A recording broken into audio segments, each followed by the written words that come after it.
ये जो असीमित क्षमताओं की बात है वो इनफैक्ट सबके पास है, क्योंकि जैसे कहते हैं ना कि भाई सन जो है, सूर्य है, उसी का अंश पृथ्वी है, पृथ्वी के अंश हम लोग हैं। तो हमको तो लगता है कि सबके पास मतलब बराबर ही है और असीमित है, क्योंकि सब तो उसी से बिलोंग करते हैं। बस ये है कि उसको कौन कितना ग्रहण करता है, कौन कितना अट्रैक्ट करता है, कौन कितना समाहित करता है अपने आप में। मतलब भगवान की जो आशीर्वाद है ना, सबके पास कूट कूट के भरा हुआ है, लेकिन उसको पहचानने की जरूरत है, उसको बुलाने की जरूरत है। अब बुलाएगा कौन? हमें को बुलाना पड़ेगा, लेकिन उसकी अब सवाल ये है कि आप कब बुलाते हैं? यस। जब आप भूखे होते हैं तो खाना मांगते नहीं है, खाने को अट्रैक्ट करने लगते हैं, खाना खींचा चलाता है आपके पास। बिल्कुल। अजगर के बारे में कहते हैं कि अजगर का शरीर इतना भारी होता है कि वो किसी शिकार के पीछे दौड़कर उसको पकड़ ले, ये क्षमता नहीं होती उसकी।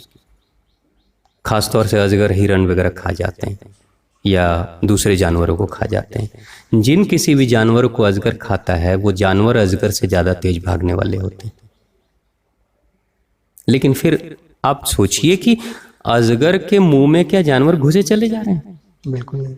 फिर खुराक कैसे मिलता है? जो दौड़ नहीं सकता वो पेट भर लेता है।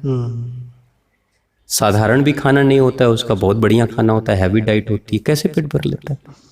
जब भूख लगती है अजगर को कहते हैं, मैंने कहीं पढ़ा था कि शायद 6 से 7 दिन या 10 या 11 दिन, ऐसे कुछ, अब मुझे एग्जैक्ट याद नहीं आ रहा है, इतने दिन के बाद अजगर खाना खाता है।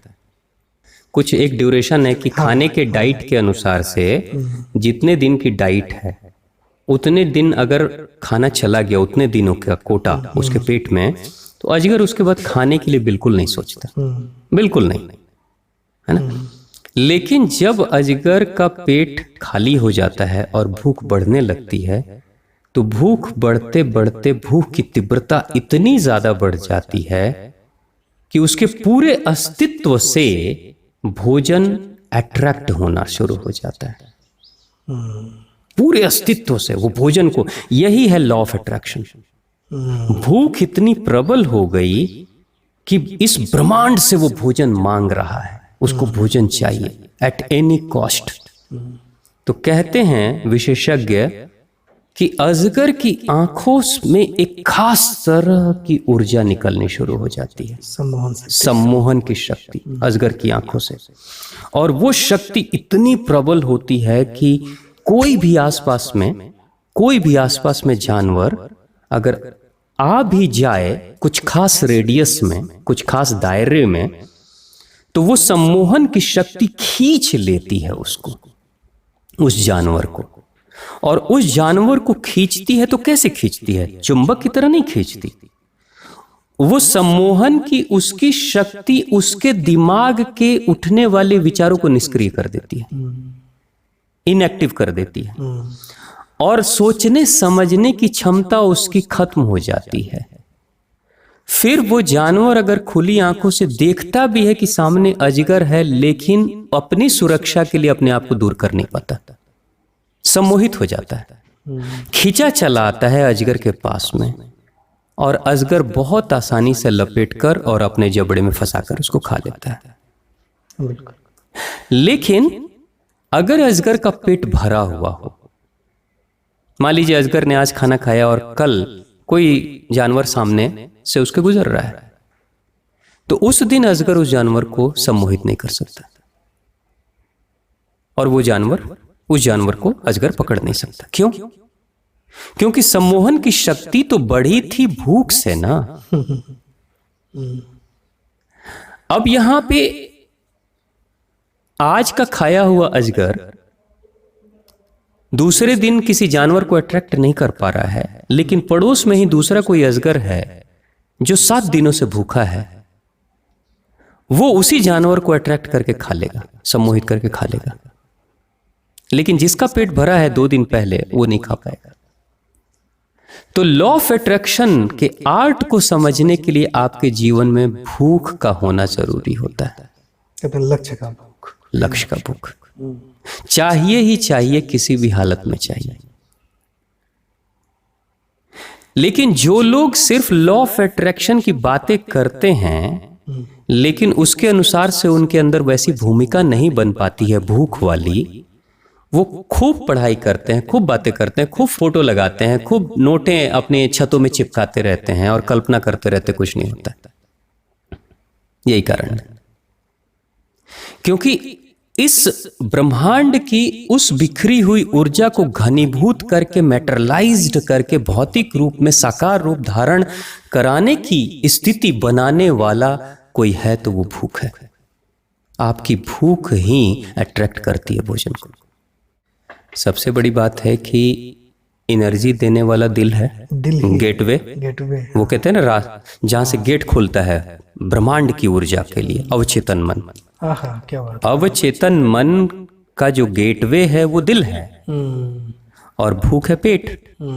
भूख का संबंध पेट से है।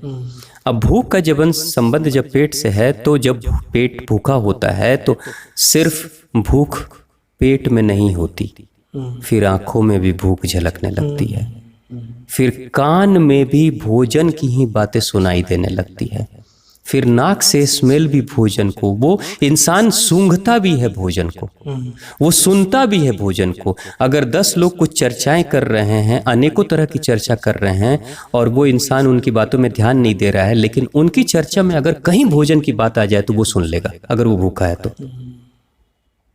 एक इंसान, भूखा इंसान जब सड़कों से गुजर रहा है, मार्केट में घूम रहा है, तो वो कोई कुछ देखे ना देखे लेकिन होटल दिख जाएंगे उसको।